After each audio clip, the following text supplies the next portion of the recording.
Mark, have we sorted out what we're going to do? Yeah, we're just looking at the plot from all the air photographs that has been accrued over the last 50 years, and what really stands out is this big black line, which is the wall, with big projecting towers, and particularly just here, which is where we're standing, on the site of the South Gate, which appears to be quite a monumental structure. How does that marry up with what you've done, John?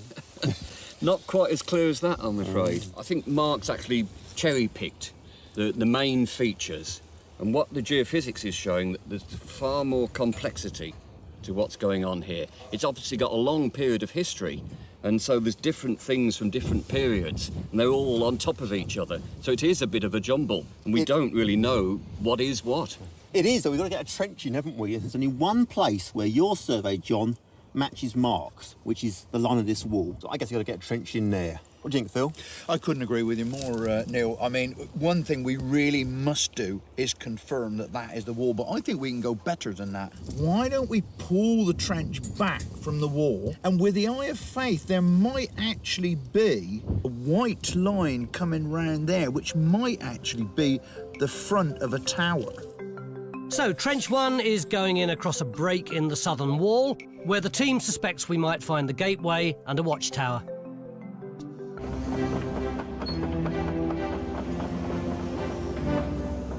Well, well, well, digging in Wiltshire again. Yeah. Oh, it warms the cockles here. Dark, innit? That is, soil, isn't it? Dark. Yeah. I'd love to see this wall. He's supposed to be very big, isn't it? There's our first Roman find. I'd say that's a piece of Roman pot. Yeah, without doubt, that's from Dorset. So, yeah, that's probably going to be later Roman. I didn't want an address for it. With up to 400 years of Roman history to unpick, every piece of dating evidence is going to be crucial in working out a chronology for Cannettio. What is it that you want to find out from this site? Where can I start? I think for these 3 days, the thing I'm really interested in is getting some good dating evidence for these walls. In the early Roman period, they'd expressed the power of the state by provision of big public buildings, a forum, basilica, amphitheatre. In the late period, it's not focusing on these public buildings. It's big, flashy walls with immensely strong gatehouses and projecting towers. That's the statement of power of the late Roman state. So I'd like to see whether we can tie a date down for that lot. What are you after here?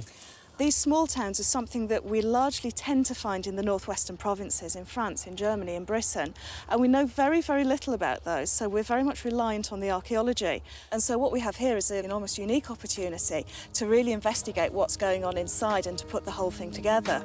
Despite centuries of destructive ploughing on this field, geophys are producing cracking results, and that's reflected in the archaeology. Phil, how are we getting on? Superbly, Tony. Just as on the geophysics, we've got the wall here, it ends about here, and then I think we're going into the ditch. It's much darker through there, and it gets chalky around there, and at the back, round the corner, we've got this big black blob with pottery, and we've got bone on it. I think that's our pit. And apart from that, we've got other bits of pottery, we've got coins. It really is all coming together. So already it looks as though our Roman town is beginning to appear in the field. How much more is there? We'll find out later. Oh, and of course, this being time team, it looks like it's going to bucket down any minute. Well, John, is this the first time you've done a survey in the bottom of a reservoir? Yeah. Although for John, it's the stuff of nightmares. I mean, is it going to be plain sailing? We have got problems, and that's mainly the granite. I don't know how magnetic it's going to be. So the fact that granite has originated from a volcano, that volcanic activity may actually affect the magnetics which affect your machine? Yes, and we can confuse that with what might be burning or settlement, activity. So we'll give it a try. But, I mean, how about the silt itself? Is that going to be a problem? I think what we'll try there is actually radar.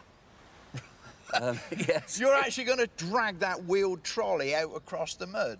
Yeah, because that would hopefully give us the profile of that old land surface, get profiles of the sort of valley, and then build up a 3D picture. Well, I hope you succeed. As long as we don't lose Jimmy in the silts. So it could all turn into one big mud bath. Whose idea was this? I don't know. I feel like Jimmy's stuck in the incident room in the dry. But thankfully other parts of the site are better for the magnetometry and radar to see if there's anything else lurking beneath the surface. Although the first results are far from conclusive. The good news is the granite is not as magnetic as we thought it might have been. Oh, right. I mean, having said that, we can't see the cairns or the stone alignment. Can you not see where the stone alignment goes under the bank at the side of the reservoir? Well, I mean, there's hints of things, but I wouldn't really recognise them. So really, if we're going to do anything here, we've got to go with what we can actually see rather than anything you might be able to tell us. Maybe as we do a bigger landscape, Yeah. you know, we can get a better picture. Because presumably you're not going to let us stop at this stage. No. But on the other side of the hill, the metal detectorists are adding to their collection. Tony, look at this, the most brilliant golden object. Where'd you find it? Just down there. Just from metal detectoring? Yep. David, could that be Saxon? It could be, but I'd want Helen to see it. It's just possible it might be more recent. Tantalising. It's lovely, isn't it?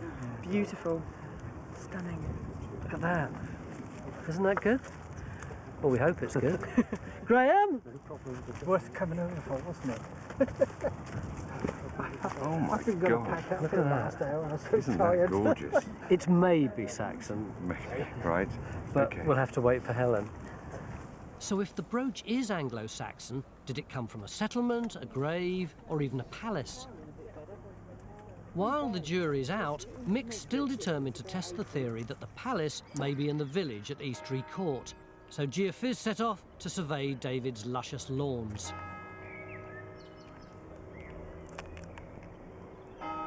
Meanwhile, another extraordinary find has been made at Highborough Hill. Look at this, come on over. It gives John Gator a reason to feel smug, believing he's won a Geophys jackpot. This is a first. You haven't finally found some, have you? That is the first time we've ever found a windmill. Windmill? Well, I've been told there's a windmill on top of the hill here. We are on the top of the hill. Where is it? If you extend the trench a couple of metres onto the digger, what I think you're going to find is the cross pieces, the timber supports for the windmill. Do we know when it was up here? Well, some of them are 12th century, apparently. It's for you to find out, because if that's the first time we've got a windmill in geophysics, you can buy me a pint. It comes in cheap. I hope it ain't there then. All right, Ian, let's find the windmill. After a few hours, John Gator wins his pint off Phil because we do find the cross beams of a windmill that once stood on the hill. But it's medieval and doesn't help us in our quest to understand what the Anglo-Saxons were doing here. Join Time Team on Patreon to access exclusive 3D models, masterclasses and behind-the-scenes insights.